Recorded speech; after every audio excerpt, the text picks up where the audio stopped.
I'd like to call upon Mark Lobban and Ayres, two convinced proponents of integration, to set out the challenge for us. Mark is Kent County Council Director of Strategic Commissioning and has a national reputation in this field. He was previously Assistant Director of Community Commissioning in Hertfordshire, spot the link, a joint post between the County Council and NHS Herts. And Ian is NHS West Kent CCG Accountable Officer and previously worked for BP, specialising in change management. So he's come back from the dark side. Also has wide-ranging experience in the NHS, including being Director of Commissioning Development in Norfolk. Gentlemen, over to you.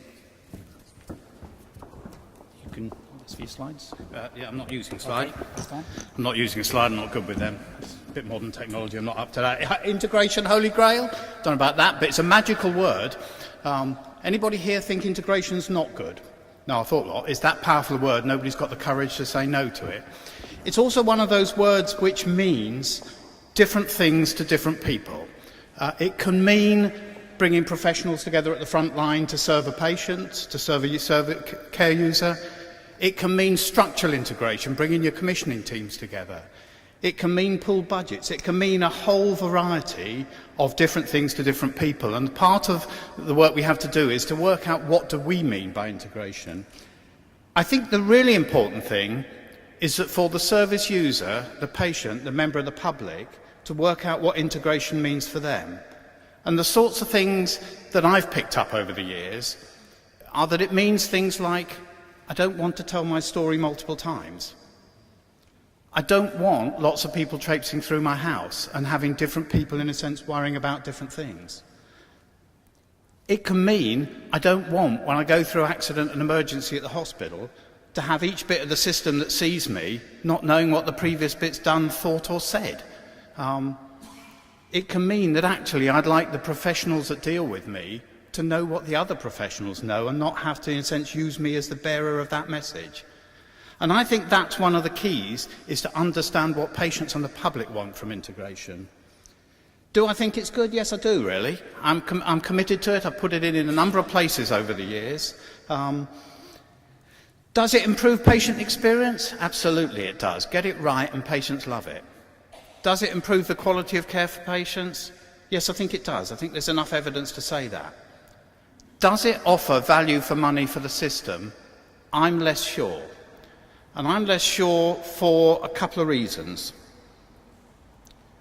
The first thing is, I think we've been really good nationally at pilots and building really good examples of integrated care around enthusiasts.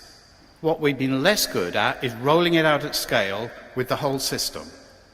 And I've seen practices who run integrated. I worked with a practice a couple of years back who were employing, as a joint appointment between the practice and the local acute trust, a geriatrician. The practice did ward rounds in the local community hospital, in the local nursing homes. They had aligned social workers, aligned community staff, and they worked with their patient crew. Their impact on activity was stunning. 14% reduction in emergency admissions. You could see it on the bottom line for them. But there wasn't another practice around them that wanted to copy that lifestyle. And it's something about how do you do that. So for me, there are three lessons, or three things we have to tackle. One is we've got to learn to do this at scale and to do it across the whole system.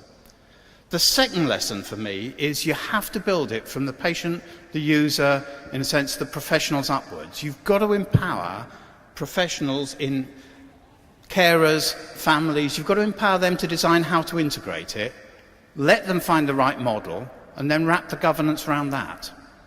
And then when you've wrapped the governance around it, think about pooling the money. Don't start with the money, don't start with the governance, start with actually how do you design a service for patients.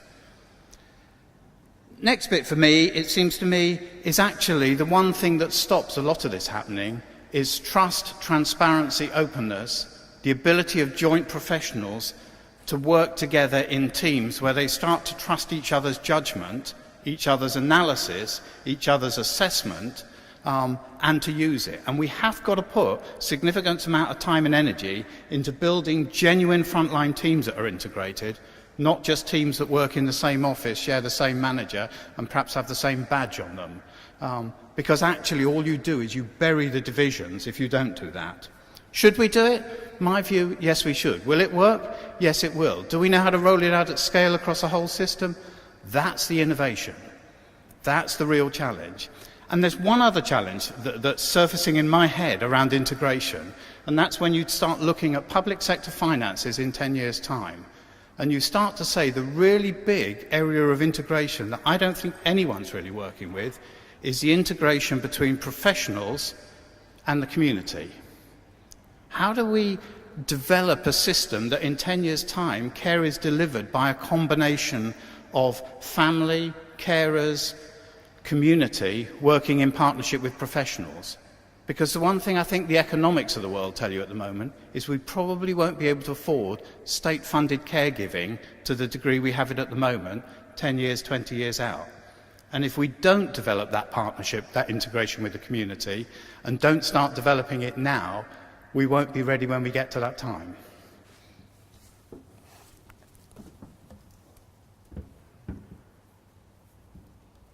Thanks, Ian. I'm going to pick up from where Ian's left off, really, and deal with the financial imperative. So Ian's talked about the patient imperative, why we need to integrate. I'm going to really focus on the finances, and everyone in this room needs to understand the financial situation we're in, so later on when we get into the discussion, we can really come up with some positive solutions. So there's the slide that Ian should have used. I'm going to have to because I haven't got a laptop, so I can't see the screen. So I think there's a danger that we've become numb to the headlines in the press. This is just a very quick trawl, one weekend on the internet, of the headlines over the last 3 months. There was many more that I could have chosen. But you can see things up there about, social care on its knees, talking about the ring fence. Why are these headlines in the national press virtually every day? Well, what I've done, I've looked at the internet, all this information is readily available, and I've applied this to Kent. Now, hopefully you'll be able to see this. There's Kent County Council, £1 billion budget. There's the CCGs, £1.75 million. Billion pounds. Half the spend of the CCGs is on acute care. Adult social care is £335 million of the total KCC budget. But we spend half that money on care home places. Now, straight away, I would argue there's an artificial divide between the blue and the red. One of the other headlines yesterday was the King's Fund announced a commission trying to address 3 questions for the next general election in 2015. Criteria for health and social care, where the line should be between health and social care, and whether budgets should be pooled.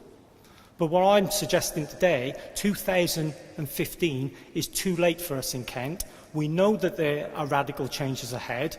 We need to take the initiatives ourselves today. The issue that we have, of course, is that whilst the County Council has a £1 billion budget, 600 million is provided on what I would call care services, adult social care, children, public health. And we've got a £200 million deficit, whilst the NHS has no real term growth. But what's going to happen after 2015? So the NHS ring fence is there till 2015. We don't know what's going to happen beyond that. Now, of course, there is more to come. Some commentators are talking 2020 and beyond. And, of course, we've got to deal with demographic and price pressures at the same time. Adult social care is a third of the County Council's budget. So if you've got a £200 million deficit, then, of course, you're going to have to contribute significantly to that deficit. But, of course, the County Council has other responsibilities. So where's the deficit going to be breached? So we spend 68 million on transport, 40 million on highways. But people need to understand this, because maybe people think some of these figures are actually higher than they are. Waste 68. We only spend £14 million on libraries and registration services. close all the libraries, you don't get anywhere near breaching the gap. We get £20 million annualised from the NHS, which of course is helpful. There's £20 million that need to be spent on delivering good outcomes for people. But at the same time, over the last 3 years, including this year, 40 million has been reduced from adult social care. In the next 2 years, maybe another 50 million. So whilst we get the 20 million from the NHS, it's not what we do with that 20 million, it's what we actually do with £70 million less of adult social care funding. The answer has to be that we look at health and social care together. Adult social care is only 16% of the total spend of health and social care. In 2 years' time, and this is the reality, adult social care budgets are heading for about £285 million.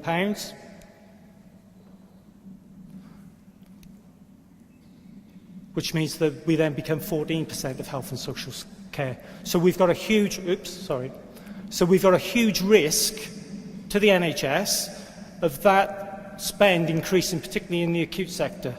But I honestly think that if we look at the whole, and this needs to be the thrust of integration, then we've got a real opportunity, but only if we work together. And I just think, hopefully, that's helpful context for when we get into the conversation later, that this is the reality. Thank you.